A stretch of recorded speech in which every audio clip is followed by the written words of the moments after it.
everything. Something about your love. Something about your love changes everything. Changes everything. Something about your love. Something about your love changes everything. Changes everything. Something about your love.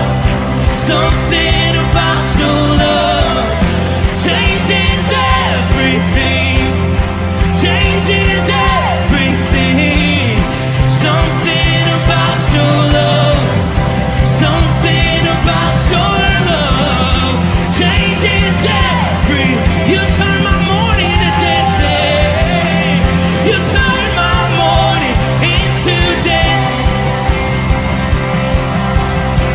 You turn my morning into dancing. You turn my morning into dancing. 'Cause your love changes everything. Your love changes everything. You turn my morning into dancing. You turn my morning into dancing. You turn my morning into dancing. 'Cause your love changes everything. Your love changes everything. Oh, there's something about your love. Something about your love changes everything in my body. Oh, something about your love. Something about your love changes everything. It changes everything. Something about your love. Something about your love changes everything. It changes everything. Something about your love. Something about your love changes everything. Changes everything. Something about your love. Something about your love changes everything. Something about your love. Something about your love changes everything. Changes everything. Something about your love. Something about your love changes everything. Changes everything. Something about your love.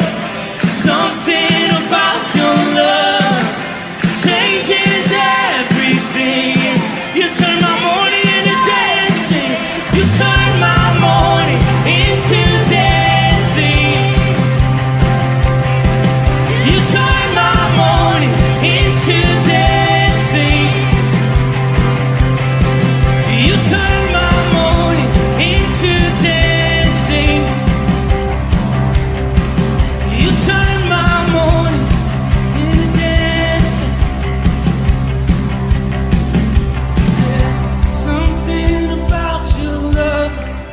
Something about your love changes everything. Hey, good morning, everybody. Happy Tuesday. Man, I know you guys are enjoying this beautiful weather we've been having. It's awesome. So let's say hi to some folks. But before I do that, make sure you get your Bible. We're going to be in Hebrews 10 today. And yeah, Hebrews 10, verses 32 through 39. It's some good stuff today, so jump on in here. We got Chuck B. Good morning. I'm surprised Chuck B. is still commenting since I challenged you last Friday. Dr. Colleen, Karen Thompson, Vivian Davis, Connie, and Trish, Bert Reggiani. It's good to see you this Sunday, brother. Alice, and Nikki Chason, you as well. Good morning, good morning, good morning. All right, y'all. So I was just talking to Pastor Tom. There's some, I should probably put that on silent. My goodness. The snake's alive. I think it's on Snapchat. I don't even look at Snapchat. I don't get the notification. Okay, here we go. Let me pull this up for you. I was telling Pastor Tom that there are some of my favorite verses in Hebrews 10. Let's just jump to a couple of them. Verse 19, therefore, brothers and sisters, since we have confidence to enter the holy place by the blood of Jesus, by a new and living way opened for us through the curtain that is his body. Come on, y'all. Confidence. Anyway, Pastor Tom already did all of that justice, so we won't stay there. We won't linger. But it's just so good. It's just so good. And there's more there, but let's jump to our verses. So, well, first off, what are we talking about? So, where does it start? Verse 26. If we deliberately keep on sinning after we have received the knowledge of the truth, no sacrifice for sin is left, right? And so he's talking about this huge problem with people living a lifestyle of sin, right? Like they know that this is wrong, but they just keep on doing this perpetual sin, right? And so now, Pastor Tom already talked about that yesterday. We get to talk about the remedy. Like, what do we do after that, right? What do we do to redeem ourselves or be redeemed from that? And so the first thing he says is remember those early days, right? All right. So if you caught yourself in this kind of this slippery slope or this pattern of sin where you can't even see me. I'm doing all sorts of hand motions. You need to see the hand motions. Okay. Anyways, but you catch yourself in this kind of pattern of I don't like that. There we go. That's better. I don't know. Anyways, you catch yourself in this like pattern of sinning, right? It's like, man, I keep falling into this pattern. I keep falling into this thing. I can't seem to shake this thing. Paul or the writer of Hebrew is saying, the first thing you need to do, remember those early days after you had received the light when you endured in great conflict. Oh my goodness. Received the light when you endured in great conflict, full of suffering, right? And so he's saying, all of us, when we came to Christ, and I don't want to say especially, but sometimes, especially like people who didn't grow up with like Christian background, like or like their families weren't Christian, their surroundings weren't like Christian surroundings. You probably faced a lot of like accusation and people calling you out your name, like, oh look, he's a Jesus freak, she's a Jesus freak, and all sorts of like shame put towards you. But then also like people who grew up like me, and we grew up in the church, and our parents and family members love Jesus, but still I faced so much ridicule from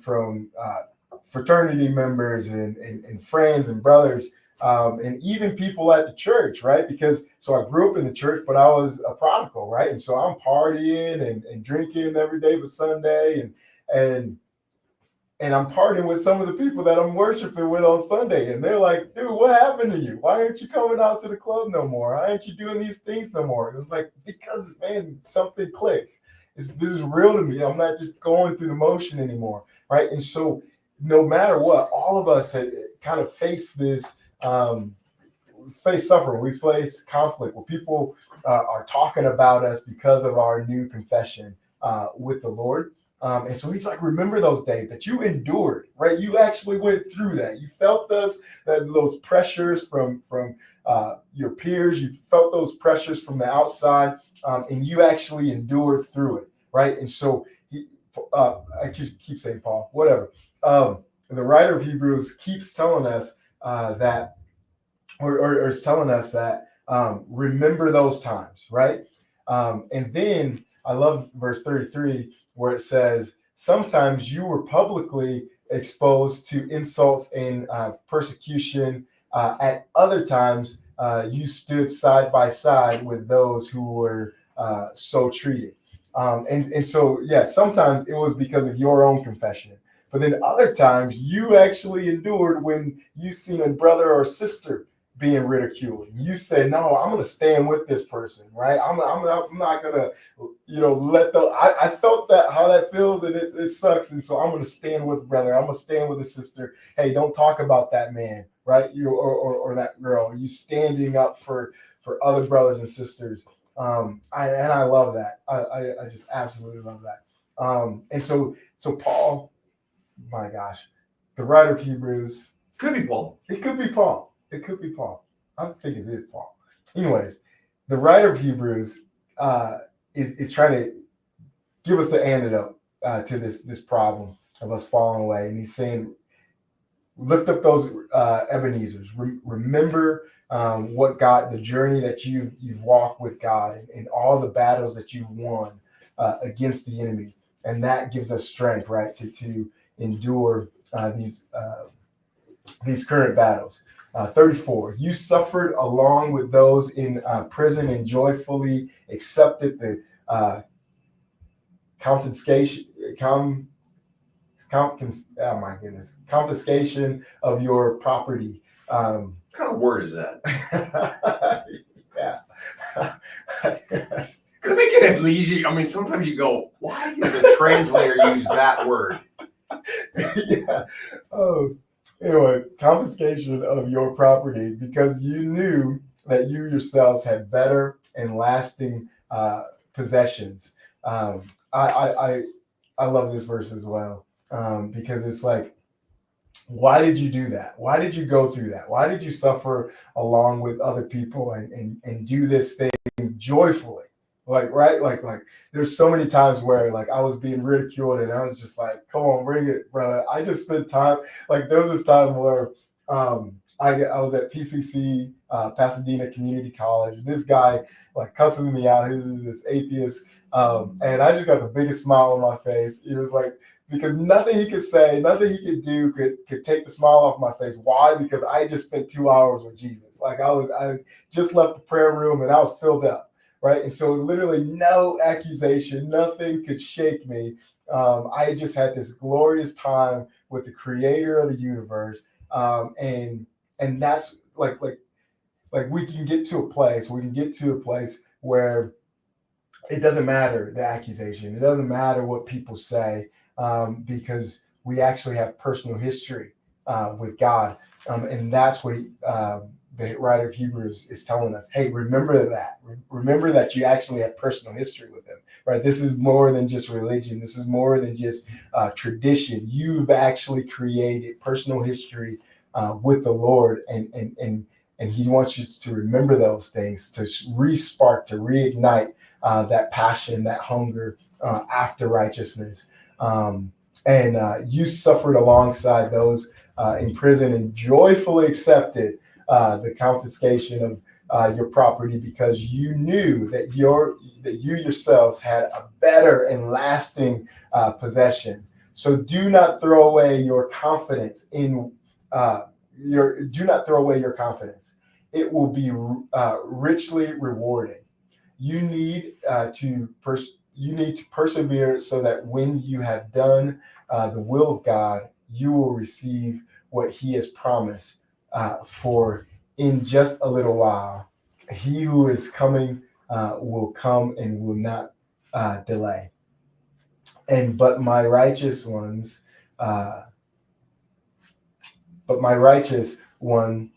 will live by faith, and I take no pleasure in the one who shrinks back. but we do not belong to those who shrink back and are destroyed, but to those who have faith and are saved. Come on. Come on. That's who you are. That's who you are. That's who we are. We're not going to shrink back. We're going to stand. We're going to live by faith, y'all. And so, yes, weeping may endure for a moment. Like we might get into this place where we're kind of like falling into the motions, and sin has got a grip on us for a little while. But use this as a reminder. Like, no, like just like the writer of Hebrews saying, let's remember, man, those just that personal history with God. Let's lift up some Ebenezer's and say, no, God, you got me through this. God, you have the strength to get me out of this as well. And surrender that thing to the Lord, so that we can run this race with endurance, and be continually, just given over to sanctification and becoming closer. What we confess and how we walk and speak, that gaps we just continually get narrower and narrower, where we look just like Jesus, where we sound just like Jesus, and we truly reflect him in everything that we do. And so I hope this was an encouragement to you and a blessing. That's it. That's all I got for you. Is it anything else? Nah, good. All right, y'all. We'll be back here at 9 o'clock for some prayer. So make sure you tune in for that. Peace.